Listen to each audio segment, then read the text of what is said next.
Si la Mauritanie célèbre en ce jour son indépendance, cette date marque un événement plus douloureux, le massacre de 28 militaires en 1990 pendus parce que noirs. Comme vous le savez sans doute, la Mauritanie a obtenu son indépendance le 28 novembre 1960 et depuis ce jour, les présidents successifs ont eu pour objectif d'exclure les Noirs et d'arabiser le pays. Je ne veux pas revenir sur l'arabisation de la Mauritanie, j'ai fait une vidéo dont je vous mettrai le lien dans la description. La Mauritanie célèbre ce 28 novembre son indépendance. Depuis 60 ans, elle ne déroge pas au traditionnel défilé militaire, les diffusions d'images d'archives et les petits écoliers sont tenus de créer des petits drapeaux pour chanter leur attachement à un pays qui ne les aime pas. De petits écoliers noirs dont beaucoup ont d'une manière ou d'une autre souffert ou continuent de souffrir de l'exclusion, de l'esclavage ou encore de l'arabisation forcée. Toute la journée à la télé mauritanienne se pavanent des Arabes, leur musique, leurs expertises, leurs avis, bref, c'est les maîtres du pays. Les Noirs ont droit à un petit moment d'une heure tout au plus par ethnie,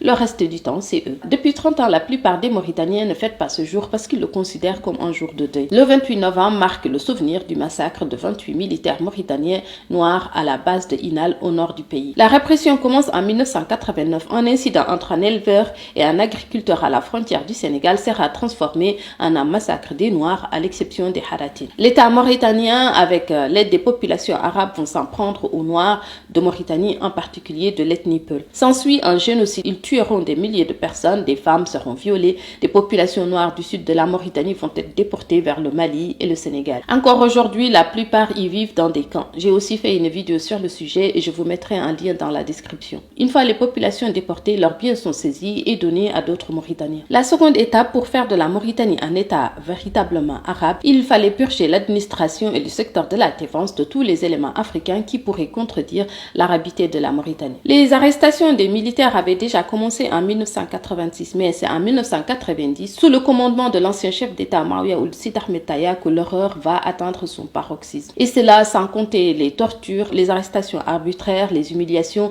et la volonté de briser psychologiquement les Noirs. Ce jour de 28 novembre 1990, ils ont minutieusement sélectionné des hommes qu'ils ont marqués d'une croix et d'un numéro de 1 à 28, comme pourraient le faire les nazis. À partir de minuit, leurs propres camarades de troupe avec qui ils ont fait des concours, avec qui ils ont ri, mangé, défendu leur pays, ils les ont pendus. Si vous voulez en savoir un peu plus, je vous recommande l'ouvrage collectif des 17 officiers rescapés des massacres qui s'intitule Notre part de vérité, paru en 1991. Et il y a aussi l'excellent livre de l'enfer de Inal de Mohamedou Sy. Mohamedou Sy est un ex-commandant de base dans l'armée mauritanienne avant son arrestation. Dans son livre, il raconte comment ils ont été torturés, humiliés, puis pendus. Je vous lis un petit extrait. Pendant ce temps, je fais défiler aussi les noms des soldats pendus ce jour-là pour les célébrer. Entre deux pendaisons, Khatra s'assoit sur un cadavre pour siroter son verre de thé au pied d'un pendu en récitant des versets du Coran. Il va d'un pendu à l'autre, achevant ceux qui tardent à mourir à coups de barre de fer,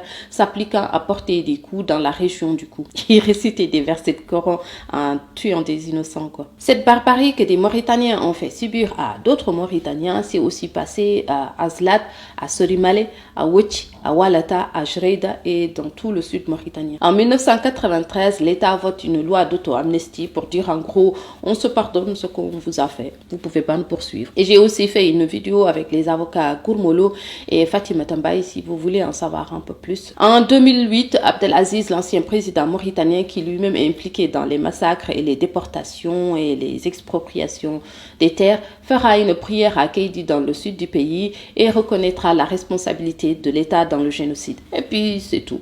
Et il n'y a pas eu d'enquête, il n'a pas situé quelle était la responsabilité de l'État, ni des autorités militaires, et surtout où sont les corps des victimes et combien de personnes ont été tuées. L'État n'a pas non plus restitué les biens des 70 000 Noirs déportés. Personne n'a été jugé et surtout tous ces criminels continuent d'exercer leur métier au sein de l'État comme si de rien n'était. Voilà, c'est la fin de cette vidéo. Dites-moi si vous étiez au courant de cette histoire ou pas.